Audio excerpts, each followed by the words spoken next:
Hi guys, it's Matthew Lippart back here for another video. I have this 99 Ford Ranger XLT. Developed a radiator leak the other day. So I went ahead and I got a new radiator. Here's the new radiator.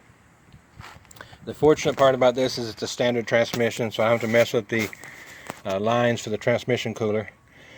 I'm going to start by taking these hoses off here for the breather line, and I'm going to take off this overflow tube here, and then I'm going to start working on some of these bolts here for the shroud. And right down at the very bottom, I'm going to loosen the petcock so I can drain the water out of it now.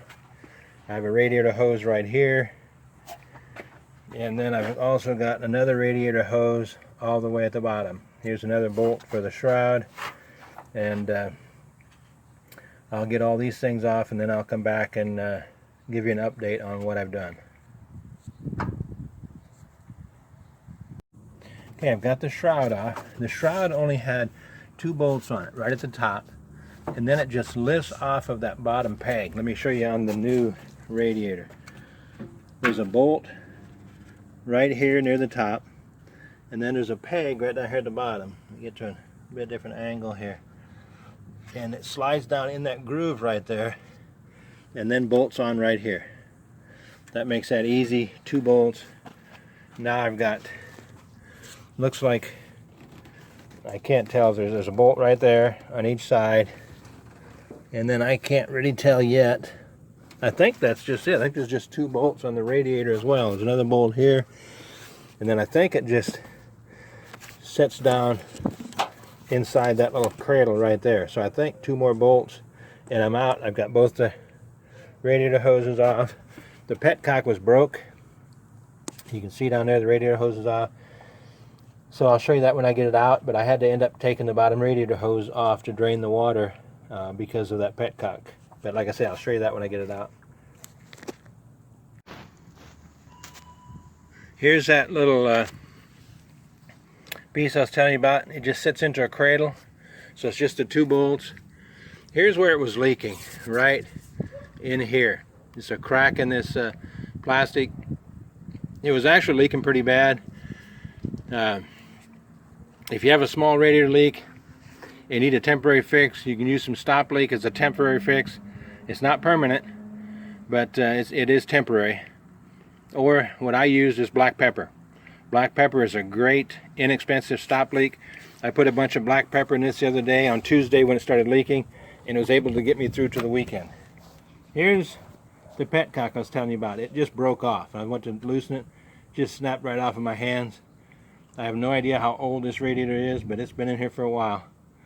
I know we've had this truck for 4 or 5 years, and looks like this radiator's been in here for a while. Let me show you the petcock on the new radiator. Here is, let me see, right there. That white round piece in the middle, that's the petcock. When you want to drain the radiator for something, just open that and it drains right out that little tab on the bottom. And then if you want, you can put a hose on there to funnel that to where you want it if you want to put it into a jar to save it. This, because I had a radiator leak, had just water in it. No antifreeze anyway, so I wasn't really trying to save anything. But there's that new radiator. I'm going to put it back in right now. Okay, the radiator is back in. It's bolted in. I've got to put the shroud on. Here in this little brass fitting, this is where, if it were an automatic, this is where the oil cooler lines, or the transmission cooler lines, are to go in. One here, one near at the bottom. The only thing I have left to do yet is put the shroud on. One thing I did do while I was under there is I put 2 new hose clamps on. A lot of times, I know it happened a couple weeks ago with my wife's 300, when I replaced the water pump, both the clamps broke when I was trying to put them back on. So I have clamps here, and while I had it off, I just went ahead and automatically put new hose clamps on there. It costs just a, you know, even if you buy high-end hose clamps, it's still just a few dollars a piece. A real cheap safeguard to make sure that you're protected. All I have to do now is put the 2 bolts in for the shroud and then put antifreeze in it. And I also got a new cap. I've gotten to where anytime I replace a radiator, I just automatically replace the radiator cap as well. Swapping out this radiator on this 1999 Ranger XLT with a 3.0 is very simple. All I needed was a flathead screwdriver, a 3/8 drive ratchet with a 10mm deep well socket, or a 10mm with a short extension. You may need a pliers to loosen the petcock at the bottom, but since mine broke right off, I didn't need that.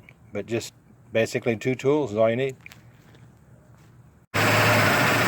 One of the problems I have with this Ford Ranger, I've had it with other vehicles too, doesn't always happen, but you end up with air inside of your cooling system. You can see I got my brand new radiator cap on there.